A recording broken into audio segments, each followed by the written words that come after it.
Buenas tardes.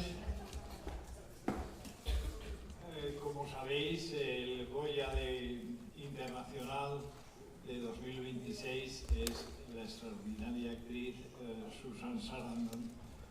No hace falta que os explique los motivos que nos llevaron a la Junta Directiva de la Academia a decidir el nombre de Susan Sarandon para que nos acompañara este año en la Gala de los Goya. Es una actriz con una extensísima carrera que desde comienzos de los años 70 está iluminándonos con maravillosas interpretaciones en todos los géneros y estilos y todas ellas con una intensidad extraordinaria y al mismo tiempo con un sentido del humor a prueba de bomba. Susan Sarandon además es una mujer con un compromiso con su tiempo y con el mundo en que vive, que ha demostrado en muchísimas ocasiones, y esto también nos hizo pensar que sería el Goya Internacional mejor para esta gala. Así que os dejo con Susan Sarandon. Muchas gracias por acudir. Estamos muy contentos de estar en Barcelona celebrando el 40 aniversario de la gala de los Goya.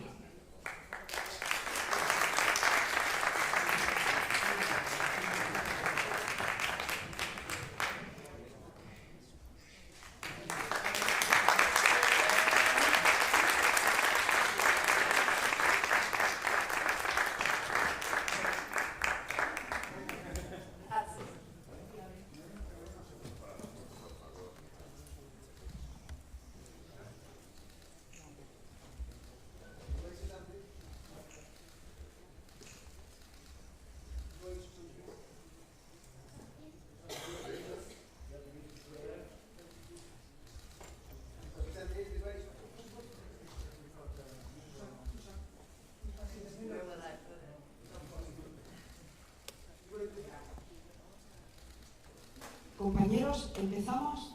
A partir de ahora tenemos como 30 minutos. Por favor, levantar la mano y os vamos dando paso. ¿Vale? De acuerdo.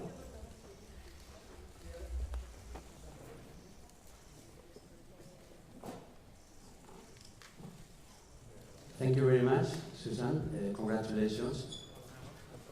Here, please. Here.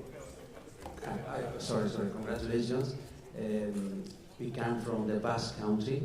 We are Basque TV. Our language is the Basque Euskera. I'm understanding you perfectly. Thank you.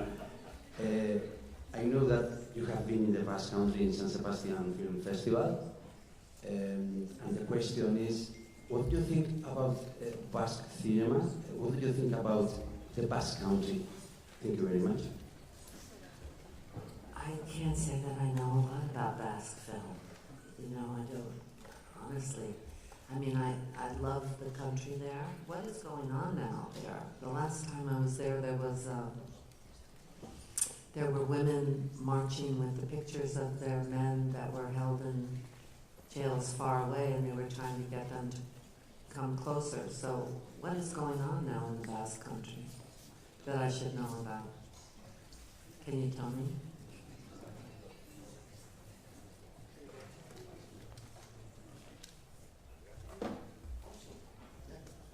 Oh, is he not going to answer my question?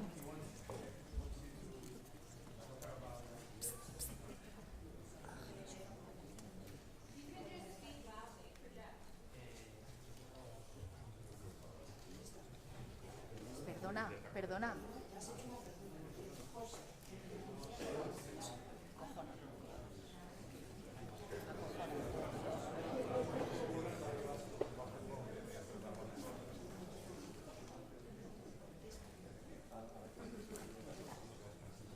Well, so far this is going well.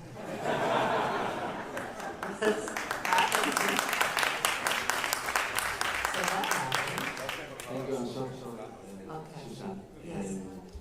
In these awards, we have many nominations of the Basque Country. So we are very happy with the Basque cinema. On my question, my question was like that. Thank you. Thank you very Well, much. maybe I can get a link and see some of the films. Yes? Yes. Thank you. Yes. Thanks so Yes, much. thank you. Hi, Susan here. I'm José Fernández from Spanish Public Television. Y te quería preguntar, durante todos estos años de carrera, ¿en qué momento has sido más feliz? ¿En alguna de tus películas o en alguno de tus actos políticos donde intentas que vivamos un mundo mejor?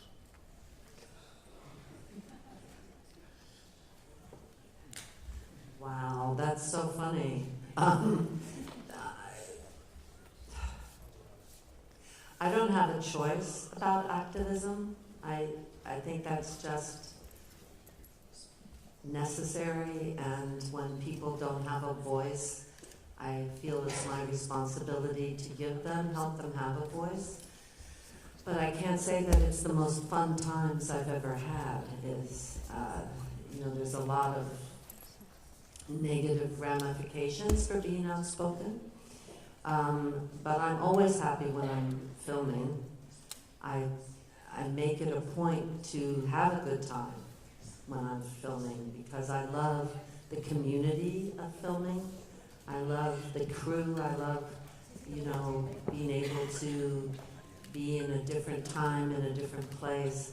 So I am happiest with my family, but second comes in filming, for sure. And I think it would be really great to be filming with my family. I think that would be like a double dip, But activism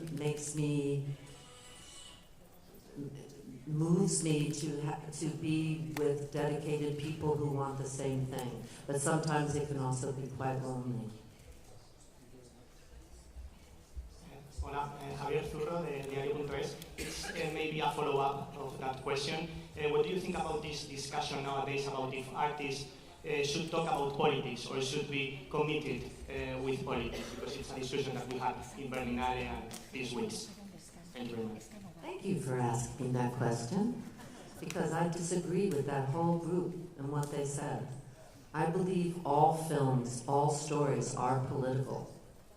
They either reinforce the status quo or they challenge the status quo. And we call them political when they challenge the status quo.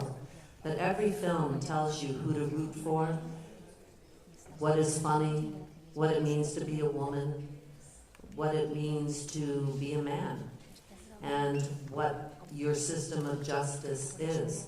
So there's a film called The Nutty Professor that, I don't know if you know that, with Eddie Murphy.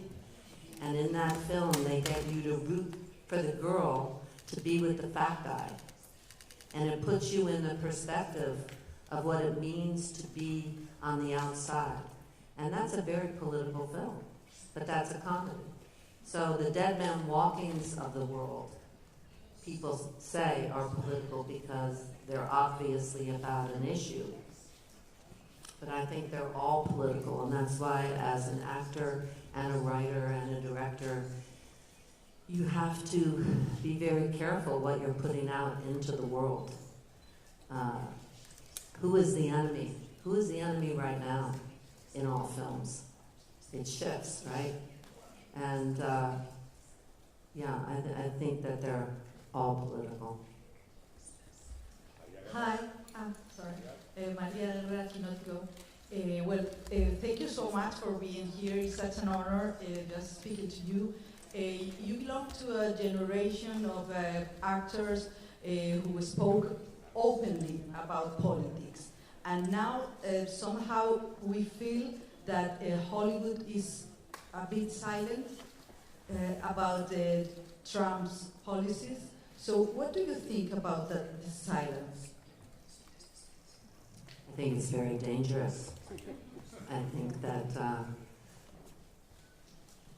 we should be able to speak our minds without being threatened to never work again. And that is happening. I don't know, Hollywood went through the, what was it called? The commission where you were called un-American and people killed themselves, and were banished and couldn't work, and writers couldn't work. So Hollywood has never been political. Hollywood cares if you get old, they care if you get fat, but if your movie makes money, they don't mind, you know. You know what I'm saying? Hollywood I think it's a myth that Hollywood is left. I don't think that's true. I think there are small films that get made and some big films that get made, but Hollywood doesn't have a history of being, when the times get tough, they are not left-leaning or progressive. They mostly speak for whatever the power of the situation is. So I don't know that through all the blacklisting, you know, we look at that period and that was pretty much what we're going through now.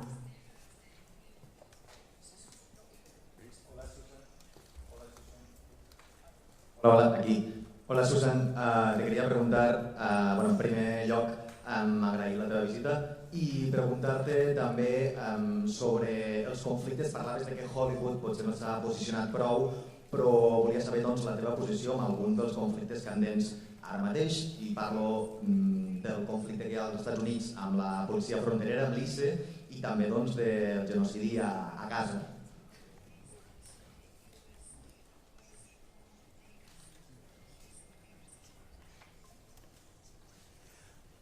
What did you want to know about that?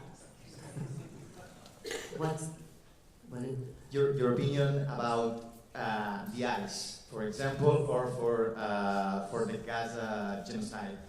My opinion or Hollywood's opinion? No, your opinion. I know that Hollywood doesn't speak about this, but I want to know your opinion. I believe every nation has the right to self-determination. I'm very pro-Palestinian. I'm very much about, I'm an artist for peace and justice. I'm against killing children everywhere. ICE is very unconstitutional and doing all kinds of illegal things to mostly black and brown people. And what they're doing is illegal, and I'm very proud of the communities that have managed to find a way to fight against ICE.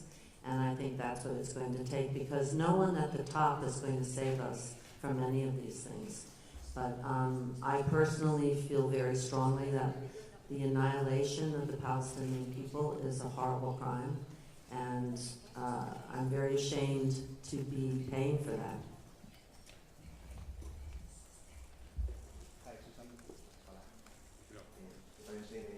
La televisión pública española. Hoy, cuando les he dicho en mi entorno que iba a estar contigo, con Susan Sarandon, todos mis amigos, todo mi entorno, pues estaba muerto de envidia. Y me sorprende una mujer que, como vemos, es muy comprometida, despierta aquí en España un cariño tan generalizado. ¿Qué sientes tú al recibir un premio como el Goya Internacional? Thank you. Thank you. Well, I'm very, very, very, very happy to be here. First of all, I love Barcelona. The museums, the food, the music, the industry, the actors. I just think Spain is doing an amazing job, and also, and I know this is going to make me cry,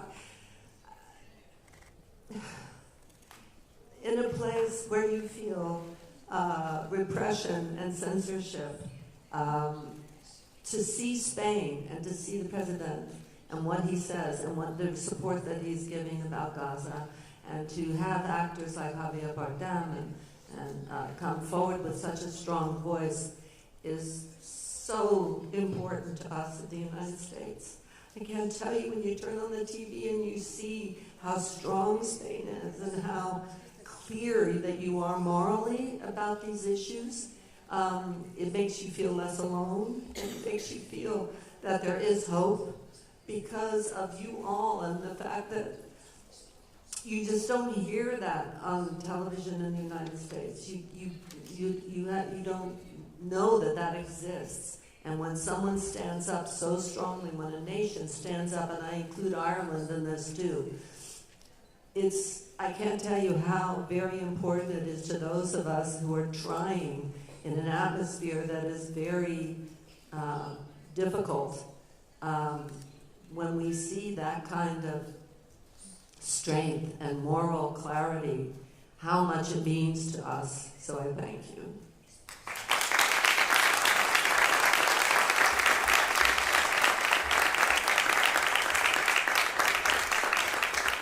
Hola. So you have to come to live here, maybe. Pepa Blanes de Cadenas de Radio. Yo quería preguntarte, has hecho todo tipo de papeles en tu carrera, papeles con los que muchas nos hemos identificado, hemos visto referentes. Ahora trabajas menos. Yo quería preguntarte a qué se debe que trabajes menos, si llegan menos papeles, si existen listas negras en Hollywood y por eso llegan menos papeles, o si es que no te interesan los papeles que te llegan. The very first November, I was fired by my agency, specifically for marching and speaking out about Gaza, for asking for a ceasefire. And it became impossible for me to even be on television. I don't know lately if it's changed, but, and I couldn't do any major film. Anything connected with, Hollywood. I found agents ultimately in England and in Italy, and I have worked there. I just did a film in Italy, and I did a play at the Old Vic for a number of months. But I know that, this Italian director that just hired me, he was told not to hire me. So that's still recently. He didn't listen, but they had that conversation. So right now I kind of specialize in tiny films with directors who have never directed and are independent films and films that are in Europe or in Italy, and So that's the main reason I haven't been working as much. Javi from Universo. My answer was stolen before, so I have to impose another one. What do you think? You talk about the Spanish government. You feel good here in Spain. What do you think exactly about the Spanish Prime Minister, Pedro Sánchez? That handsome guy, that tall, handsome guy. Well, I don't know that much about him, except that whenever I've seen him, he has been on the right side of history, and also said it in a very clear way. So I think he's going to be there tomorrow night, so maybe I'll get more information.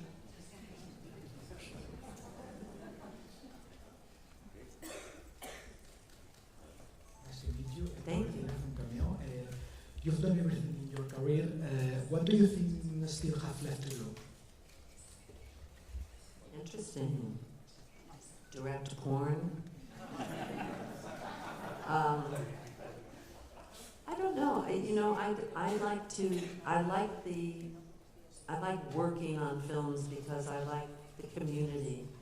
And so I don't mind doing little parts, big parts, happy parts, comedies, and I'm very content to keep doing that. There's still people that, directors I'd love to work with. And yeah, does that answer your question? Yeah. Hello, this is Lara Malesi from the Spanish News YRF.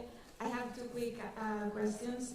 First of all, you were so moved talking about Spain. I wonder if you will follow other artists that maybe left the US and live here in Spain, where I think many directors would cast you. And second one, short one, I think you get your Oscar in the bathroom. I wonder where you will put your Goya. Thank you so much. Well, I have worked with Richard Gere a number of times. Maybe he'll let me come stay at his house. I don't know. I have children and grandchildren, and I just can't leave them, really. I just can't. So I love the idea of spending time working with other people in other countries. I talked to Pedro Almodovar about why doesn't he cast me in anything? Couldn't he find a movie where there's a stupid American that can't speak Spanish and she has a relationship with someone that does speak Spanish? And how funny and interesting that would be, because that happens, right? But so far he hasn't cast me. So I don't know, and maybe I'll find some other directors now that could find some way to take advantage of the fact that I don't speak Spanish. I speak some Italian because I have a child, an Italian child. So I did live in Italy for a while. Maybe if I came here, I would learn to speak Spanish. I don't know, but it's so seductive. Spain has so much that's beautiful about Spain and sensual, and that I could see myself living here for a while, but I can't really. I mean, my grandkids are little, so I feel like even when I'm away for a week, they've changed so much, so I hate being away for any period of time. Hola. Hola. I spelled Spanish. José Manuel Romero de la cadena SER. Le quería preguntar, porque aunque ha dejado claro que no tiene mucha confianza en Hollywood, sí que hay un cambio en los últimos años con muchas actrices y mujeres pasándose a producir las películas. Si siente que ese es un gran cambio para las mujeres, el haber decidido pasar a la producción, y si es algo que echó en falta en su generación de haber tener ese lugar de poder quizá en la industria.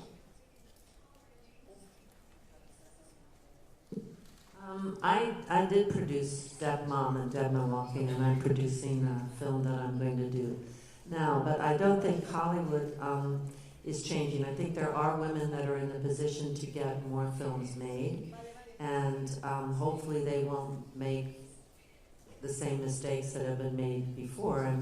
But I think the first wave of something that was really different came a number of years ago when all of those female comedians made movies, and suddenly that was the first, group of independent female producers that really made successes. Were a wave of comedies that women did, but there are a lot of women producing now actors, and I think that's fabulous, and I think it will continue. There's a lot of, the problem is not getting a movie made. The problem is, where do you put it? You don't have those little cinemas that you used to have, that I could see a lot of foreign films in anymore. They're all been taken over by these conglomerates, as everything has been, right?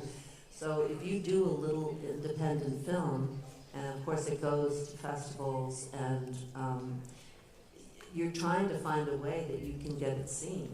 So what we need is not just people producing independent films. We need some kind of a platform to see those films.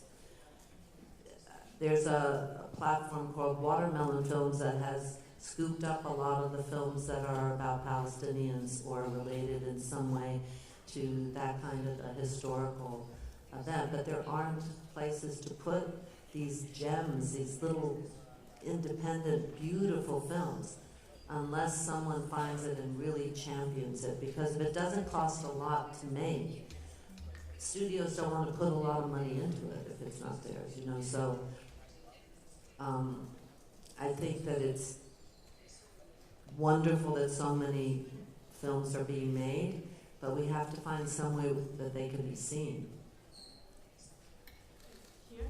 Here, Spanish agency, EFE. Here. Since Thelma Louise movie, how do you think that feminism has changed? What has changed? Feminism. Has feminism changed? I'm not sure I even know what everybody, it's like communism, feminism. Everybody has a different idea of what feminism is, different idea of what communism is, all these isms. I think that, as you said, there's more women that are telling women's stories, and I think that's really important. And there's a lot of women that are have their businesses, have more choice about whether or not you have a child. In the United States, we seem to be going backwards about all of that. So I don't include just feminism in the United States, because between the banning of contraception and abortion and all of the other things that are being passed now, that there's been a real attempt to erase women from jobs and from history, especially women of color. So I think in a way we're going backwards, but I don't know what feminism is doing. I mean, if feminism means women get the same amount of pay, women get the same choices, I think it's a little shaky at the moment. I don't know how you feel about it in Spain. Do you feel that that's happening here? In terms of feminism, do you think? No? Yeah.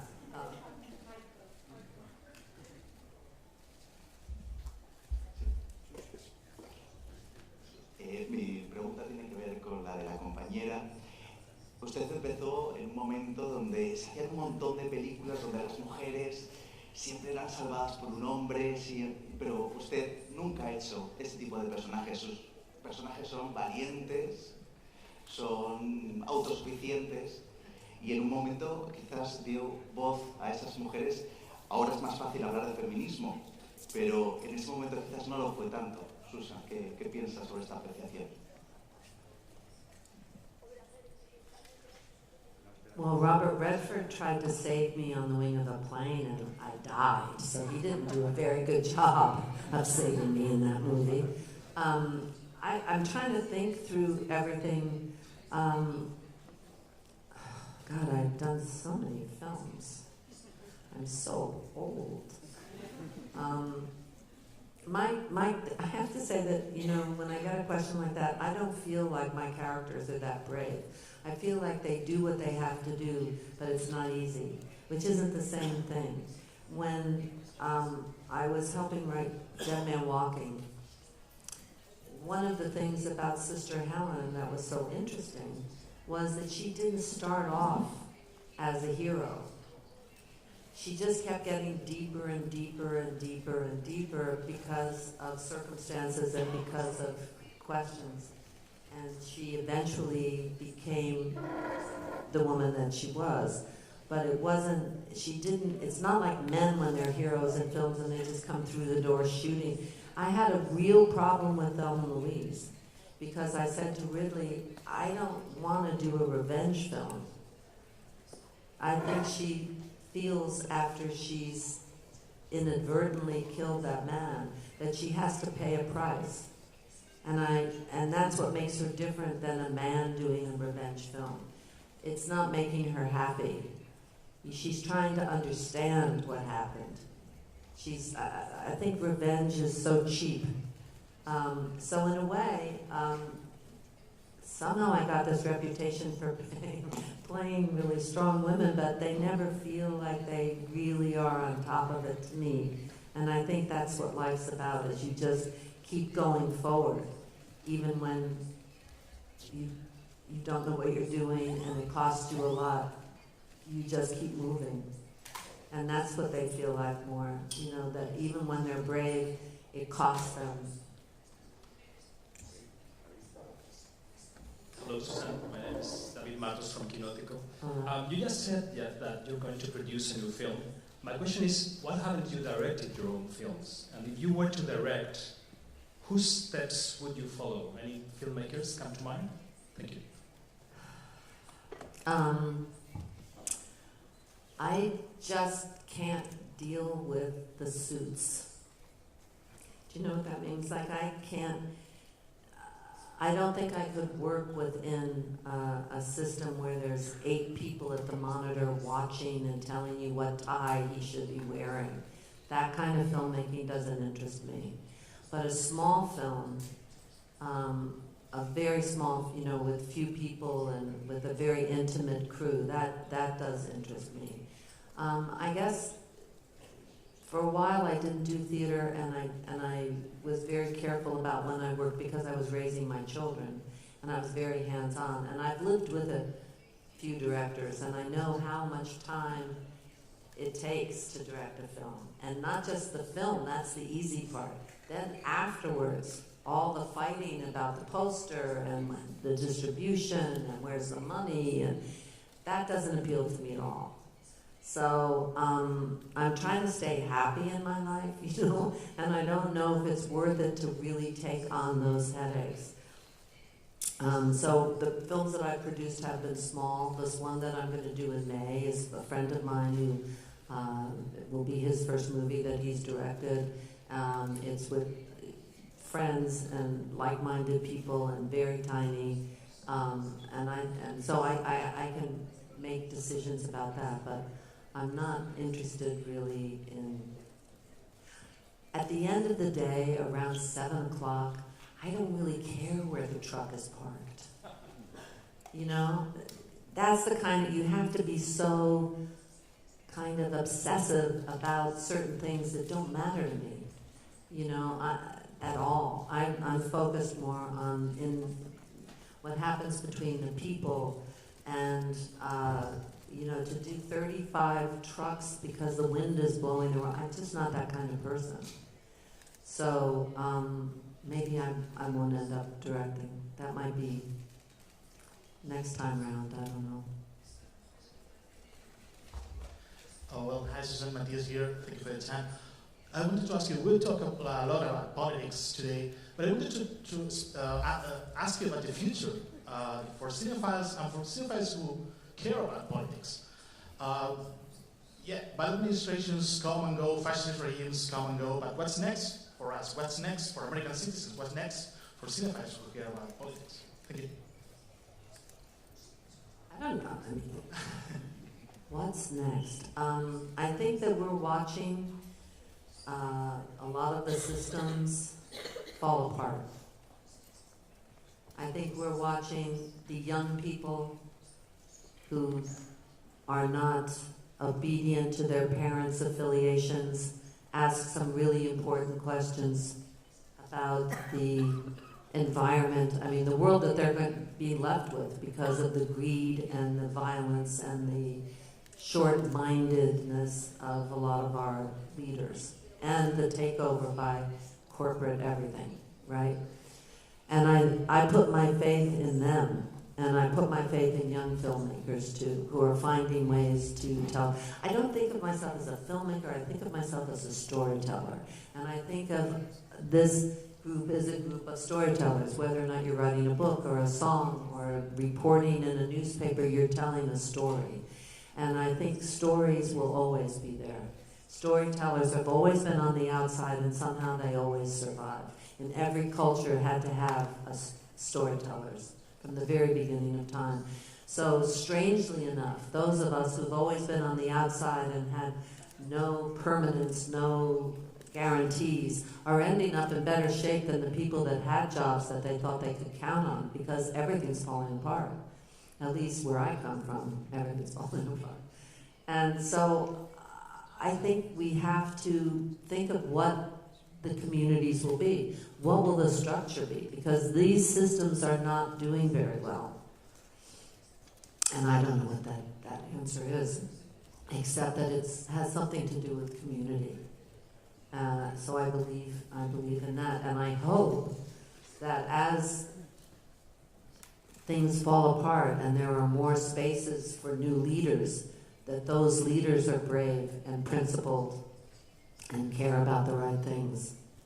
And what we have to do, I think, is spend a lot more time listening than talking, and hear each other, and because really everybody needs and wants the same things. As an actor, that's what happens. You have kind of an enforced, you have so many lives.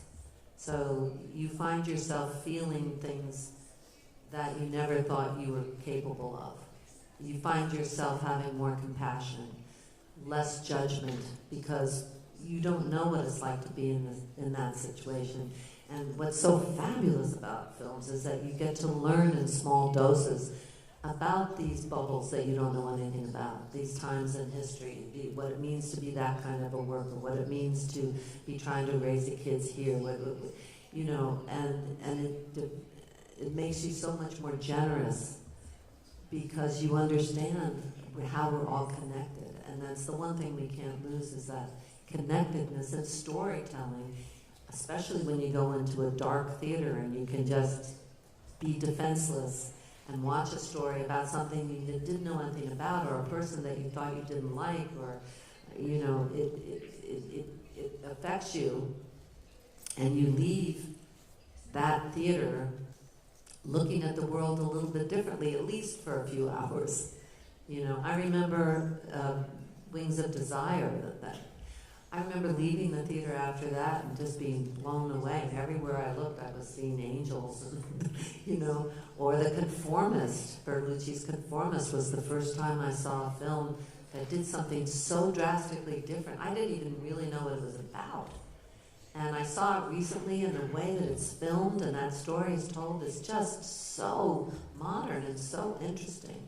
And this is, you know, I'm so proud to be part of this community, as everybody is who watches film and talks about film and writes, because that could make a big difference in how we look at each other and how we forgive each other and love each other. Última pregunta, por favor. Hello, here, Ana Odiel from Onda Cero. Maybe it's a difficult question because you cannot take sides, but I wanted to know if you had the opportunity to watch some of the films that are nominated tomorrow, and I wanted to know if you have an opinion about some of them. And you're very dangerous. I know. I don't know. Or at least an opinion about the current situation of Spanish cinema, if it's a better question for you. Tell me give me an example. I don't know necessarily Spanish cinema. About the films that are... which film are you tricking me with here? For example, Sirat, which is also... All right, that killed me. Spoiler alert, if anyone hasn't seen it yet, when the kid goes over in the car, I was like, now anything can happen. And I stupidly told my son to see it, and he came in the house saying, why did you send me to this film? I'm never going to be able to sleep again. What was that about? Couldn't they have just danced for 2 hours? What's going on? So I thought that was, I mean, sometimes what happens to me when I'm watching a film is that I also feel bad for the actors, because I'm thinking, well, how are they dehydrating in the desert? You know, I start to think, oh my God, it's so cold, they must have been dying. So for that film, I mean, I thought it was amazing, and I think I'm sitting next to that director, they told me so, who's apparently quite tall. Yeah, so was my son, who said, why did you send me to that film? But I thought it was remarkable that they did it. I would love to know how. And I'm not quite sure what the point is, but if you're talking about cinema bringing you into a world that you don't know, he definitely accomplished that. And so it was very dramatic, very cinematic, but, you know, it was, someone said it was disturbing. It's much more than disturbing. I mean, it's scarring, I think, that film. Yeah. Muchísimas gracias.